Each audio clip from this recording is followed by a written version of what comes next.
بسم اللہ الرحمن الرحیم۔ السلام علیکم۔ میرے چینل میں آپ کا استقبال ہے۔ ویلکم ٹو ایسے ٹیچنگ زون۔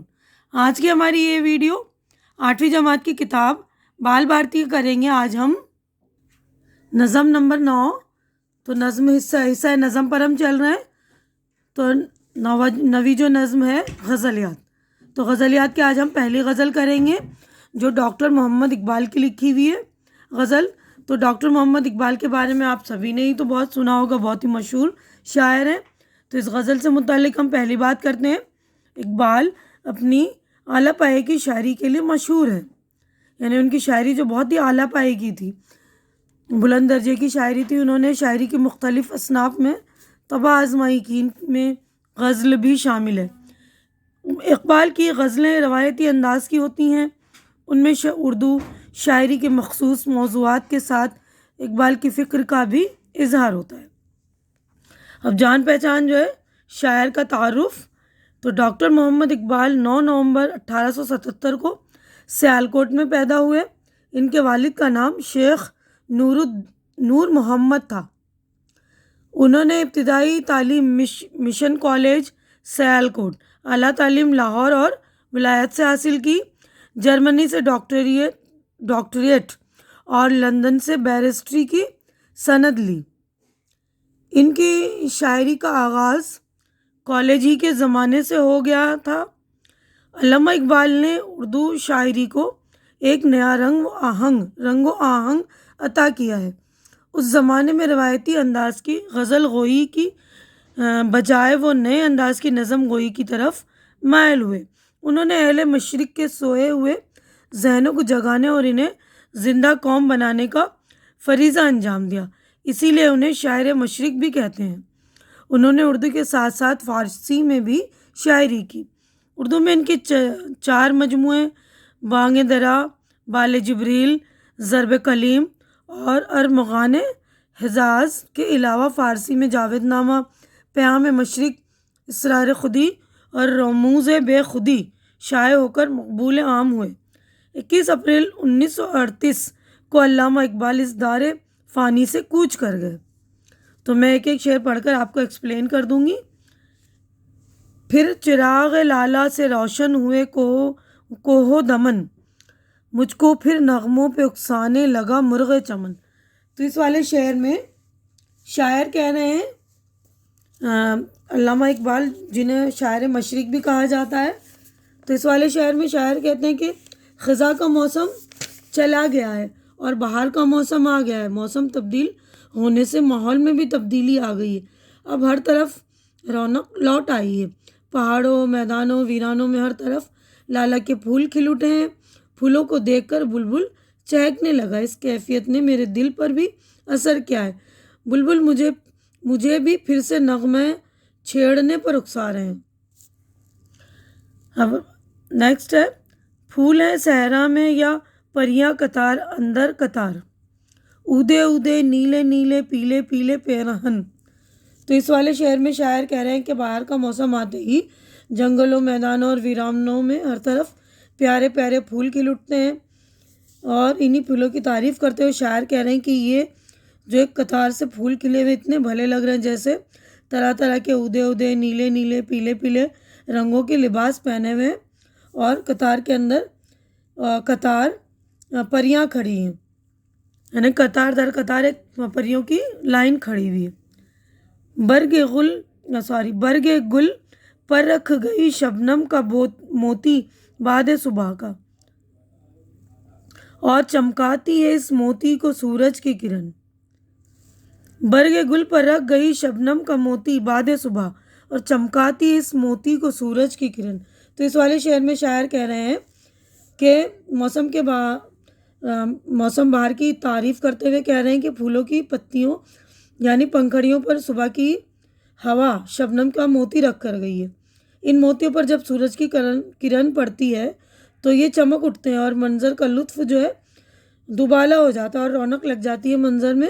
شاعر کہنا چاہ رہے ہیں کہ موسم بہار کا آتے ہی دل جو ہے چھو لینے والی ہوائیں چلنے لگتی، اس کی وجہ سے موسم اور بھی سہانا ہو جاتا ہے۔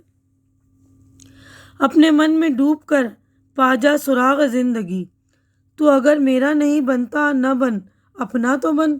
تو اس والے شعر میں شاعر کہہ رہے ہیں کہ شاعر اس شعر میں غور و فکر کی تلقین کرتے ہوئے کہتا ہے کہ اے دوست، اپنے من میں ڈوب کر زندگی کی حقیقت کو جان لے۔ اگر تو میرا نہیں بنتا تو مت بن، کم از کم اپنا تو بن جا۔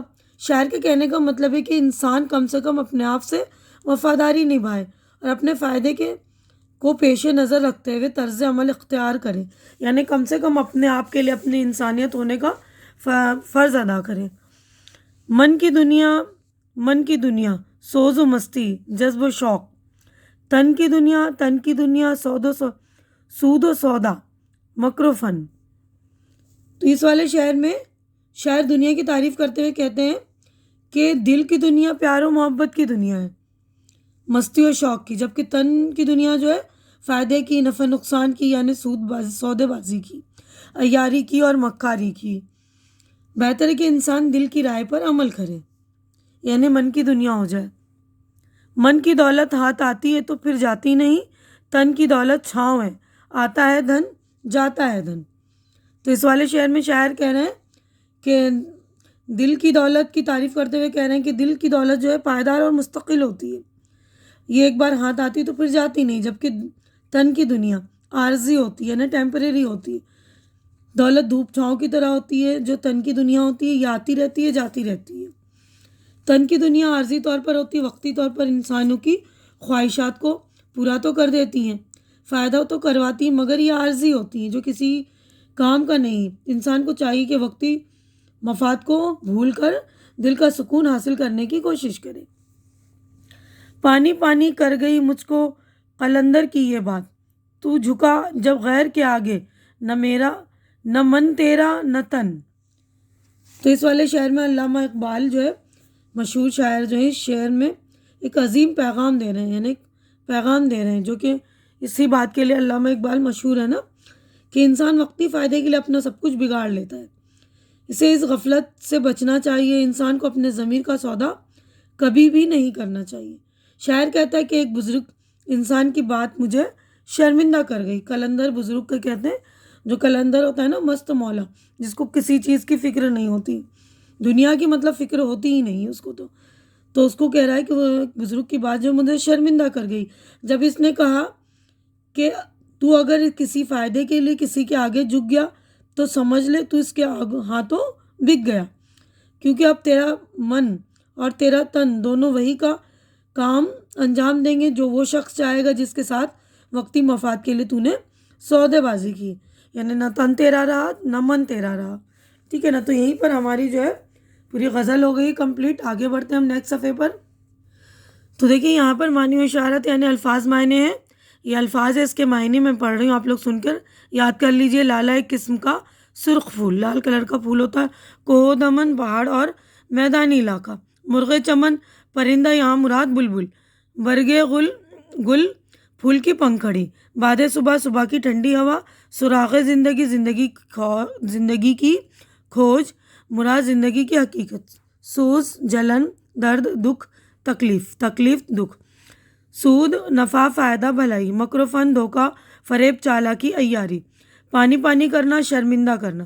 قلندر مراد عقل مند شخص۔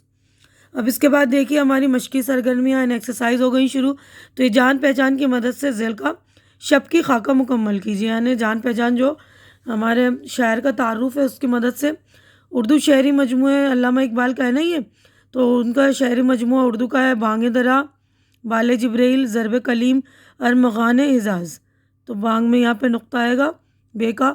اس کے بعد ابتدائی تعلیم مشن کالج سیالکوٹ، اعلیٰ تعلیم لاہور اور ولایت، ڈاکٹریٹ جرمنی، بیرسٹری لندن۔ اب ان کی فارسی تصانیف ہیں جاوید نامہ، پیام مشرق، اسرار خودی، رموز بے خودی۔ کہ ہمارے سوالات یہاں پر شروع ہو گئے، درجہ ذیل سوالوں کے جواب لکھیے۔ پہلا سوال ہے شاعر نے کوہ دمن کا نظارہ کس طرح بیان کیا ہے؟ تو جواب دیکھیے۔ کوہ دمن کا نظارہ بیان کرتے ہوئے شاعر نے لکھا ہے کہ چراغ لالا سے کوہ دمن روشن ہو گیا، یعنی پہاڑوں، میدانوں، ویرانوں میں ہر طرف لالا کے پھول کھل اٹھے ہیں اور ان پھولوں کو دیکھ کر بلبل چہک اٹھا ہے۔ اب دوسرا سوال دیکھیے، شاعر کو مرغ چمن کب نغموں پہ اکسانے لگا؟ تو جواب دیکھیے، ہر طرف لالا کے کھلے ہوئے پھولوں کو دیکھ کر مرغ چمن شاعر کو نغموں پہ اکسانے لگا۔ تیسرا سوال دیکھیں گے، پھول کی ڈالی پر شبنم کا موتی کس نے رکھا؟ جواب دیکھیے، پھولوں کی پتی پر شبنم کا موتی باد صبا نے رکھا۔ نیکسٹ سوال، تو چوتھا سوال ہے، مقطع کے شعر سے محاورہ تلاش کر کے لکھیے۔ تو جواب دیکھیے، تو دیکھیے مقطع جو ہے غزل کے آخری شعر کو بولتے ہیں، تو غزل کے آخری شعر میں مقطع ہے میں سے ہم نے دیکھی یہ محاورہ پانی پانی کرنا، ٹھیک ہے نا۔ تو اب اس کے بعد آگے بڑھتے ہیں، ہم دیکھیے بول چال ایک لفظ لکھیے۔ تو نمبر 1 ہے، چراغ لالا سے روشن ہونے والے کوہ دمن، نغموں پر اکسانے والا مرغ چمن۔ اب آگے بڑھتے ہیں ادھر، اب تیسرا ہے، شبنم کا موتی رکھنے والا باد صبح، موتی کو چمکانے والا سورج کی کرن، پرہن کے رنگ ادے ادے نیلے نیلے پیلے پیلے۔ ابھی اگلا سوال دیکھیے، پانی پانی کر گئی مجھ کو قلندر کی یہ بات، تو جھکا جب غیر کے آگے، نہ من تیرا نہ تن۔ اس شعر سے شاعر کی کیا مراد ہے؟ تو میں نے یہ والا شعر بھی آپ لوگوں کو سمجھا دیا اور پھر سے سمجھا رہی ہوں۔ تو جواب دیکھیے، شاعر نے شعر میں معنی و مطالب کے دریا بہا دیے ہیں، کوئی مشورہ نہ دیتے ہوئے خود کی مثال پیش کرنا اس بات کی نشاندہی کرتا ہے کہ شاعر ایک تمثیل سامنے رکھ کر قاری پر اثر انداز ہونا چاہتا ہے۔ اس کا کہنا ہے کہ اگر غیر کے سامنے جھک گیا تو سمجھ تیرا سب کچھ چلا گیا، یعنی غیر کے آگے جھکنا تیرے لیے مناسب نہیں ہے۔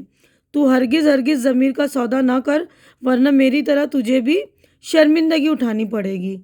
اب آگے بڑھتے ہیں، اب اگلا سوال ہے، من کی دنیا اور تن کی دنیا کا فرق واضح کیجیے۔ تو جواب دیکھیے، من کی دنیا سوز اور مستی، جذبہ اور شوق کی دنیا ہے، اس کے برعکس تن کی دنیا نفع نقصان اور فریب و مکاری کی دنیا ہے۔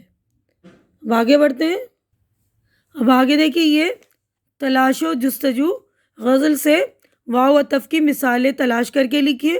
اس کے بعد ہے غزل سے زیر اضافت والی ترکیبیں تلاش کر کے لکھیے۔ تو دونوں کے جوابات دیکھ لیجیے۔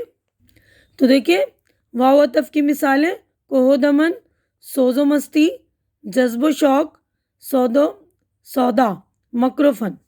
اب اگلا سوال تھا، غزل سے زیر اضافت والی ترکیبیں تلاش کر کے لکھیے۔ تو زیر اضافت والی ترکیبیں، چراغ لالا، مرغ چمن، برگ گل، باد صبا، سراغ زندگی۔ تو زیر اضافت والی میں نے جو ویڈیو بنا دی ہے، اس میں بھی آپ دیکھ لیں گے زیر اضافت کیا ہوتا ہے۔ تو آپ لوگ گرامر میں میرے پلے لسٹ میں جا کر یہ دیکھ لیجئے گا۔ اب یہ خود آموزی، یعنی آپ کو خود سے سیکھنا ہے۔ اپنے استاد سے انٹرنیٹ کے ذریعے علامہ اقبال کی شاعری کی خصوصیات معلوم کیجیے۔ تو آپ علامہ اقبال کی جو شاعری کی خصوصیات ہوتی ہے انٹرنیٹ سے پڑھیے، معلوم کیجیے۔ یہیں پر ہماری جو غزل نمبر 1 جو ہے کمپلیٹ ہو گئی، اقبال کی جو غزل تھی۔ امید کرتی ہوں کہ میں نے جو کچھ سمجھایا ہے وہ آپ لوگوں کو اچھی طرح سے سمجھ میں آ گیا ہوگا، اور میری ویڈیو بھی آپ لوگوں کو اچھی لگ رہی ہوگی۔ اچھی لگ رہی ہے تو اسے لائک کیجیے، زیادہ سے زیادہ شیئر کیجیے، تاکہ جو ضرورت مند بچے ہیں ان کی ضرورت پوری ہو سکے، ان کو بھی جو میں نے سالوشن دیا ہے وہ ملے۔ اور میرے چینل کو سبسکرائب کر کے میری حوصلہ افزائی کیجیے۔ ہماری اگلی ملاقات انشاءاللہ غزل نمبر 2 میں ہوگی۔ تب تک کے لیے آپ لوگ اپنا خیال رکھیے، مجھے دعاؤں میں یاد رکھیے۔ اللہ حافظ۔